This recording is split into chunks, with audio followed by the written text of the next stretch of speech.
చేయాలి, state grants ఎట్లా పోవాలి, డైరెక్ట్గా వాళ్ళ పనులు వాళ్ళు నిర్వహించుకోవాలి, గ్రామ సభలు ఏర్పాటు చేయాలి, ఆ గ్రామంలో ఆ వార్డులో పట్టణాల్లో ఉన్న వార్డుల్లో ఏమేం కావాలి నిర్ణయం తీసుకోవాలి అని చెప్పి డీసెంట్రలైజేషన్ ఆఫ్ ఫండింగ్ అనేది దానికి స్టార్ట్ చేసింది. కాలక్రమేణా మన తెలంగాణ రాష్ట్రం వస్తేనన్న అవుతాయి అనుకుంటే కేసీఆర్ గారు అధికారంలోకి వచ్చిన తర్వాత డీసెంట్రలైజేషన్ కాదు కదా, టోటల్గా సెంట్రలైజ్ అయిపోయింది. ఫండ్స్ ఫ్లో మొత్తం సెంట్రలైజ్ అయిపోయింది. ఫైనాన్స్ సెక్రటరీ మీటర్ నొక్కితే తప్ప గ్రామాల్లో రూపాయి కూడా పొందేని పరిస్థితి అయింది. గతంలో డిస్ట్రిక్ట్ ట్రెజరీస్ ఉండే.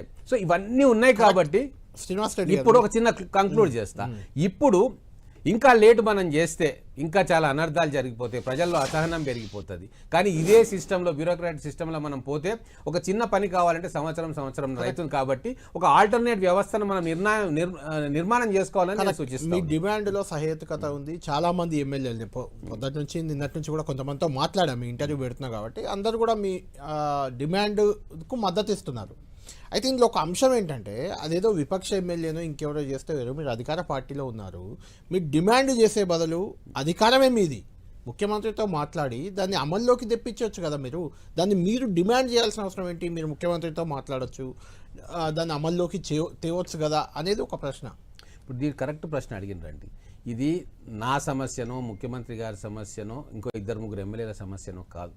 ఇది ఒక ఆల్టర్నేట్ సిస్టమ్ను మనం డెవలప్ చేసుకోవాలి అనే ఒక ఆలోచనను ముందుకు పెడుతున్నప్పుడు అది ప్రజల్లో కూడా డిస్కషన్ రావాలి, మేధావులు డిస్కస్ చేయాలి, మీలాంటి సీనియర్ జర్నలిస్టులు కూడా దాని మంచి చెడ్డను కూడా బేరీజ్ వేసుకోవాలి. ప్రజల్లోకి చర్చను తీసుకొని పోతే దాంట్లో ఉన్న లోటుపాట్లు కావచ్చు, తొందరపడి నిర్ణయం తీసుకున్నాము అనకుండా దీన్ని ప్రజల్లో చర్చ పెట్టి ఏమేం చేయాలి, గతంలో ఇటువంటివి ఏమైనా ఉన్నాయా, ఉంటే అక్కడ ఏం తప్పులు జరిగినాయి, దాన్ని ఎట్లా రెక్టిఫై చేయాలని చెప్పి ప్రజల్లో కూడా ఇది చర్చ జరగాలి. అక్కడి నుంచి కూడా డిమాండ్ రావాలి.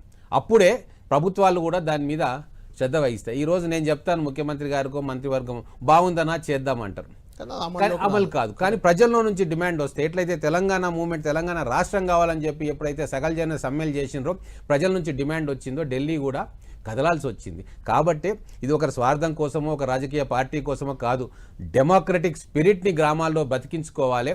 ప్రజల్లో ప్రజాస్వామ్యం అంటే మనం అడిగిన సమస్యలకు అక్కడికక్కడ పరిష్కారం దొరుకుతుందని ఒక నమ్మకాన్ని ప్రజల్లో కల్పించాలంటే ఇటువంటి ఆల్టర్నేట్ వ్యవస్థలు కూడా మనం నిర్మాణం చేయాలి. ఒక చిన్న ఎగ్జాంపుల్ చెప్తాం. గుండెకు బ్లాక్స్ ఏర్పడతాయి, డాక్టర్ ఏం చేస్తాడండి, ఏం చేశారు, తీయరు కాబట్టి బైపాస్ చేస్తారు. అంటే ఇక్కడ కూడా మొత్తం సిస్టమ్ క్లాగ్ అయిపోయింది. బ్యూరోక్రాటిక్ వ్యవస్థలో రాజకీయ నాయకులు అనాలోచితము రకరకాల ప్రాబ్లమ్స్ తోటి దాన్ని మనం డీక్లాగ్ చేయాలి, డీక్లటర్ చేయాలి. శ్రీనివాస్ రెడ్డి గారు దీన్ని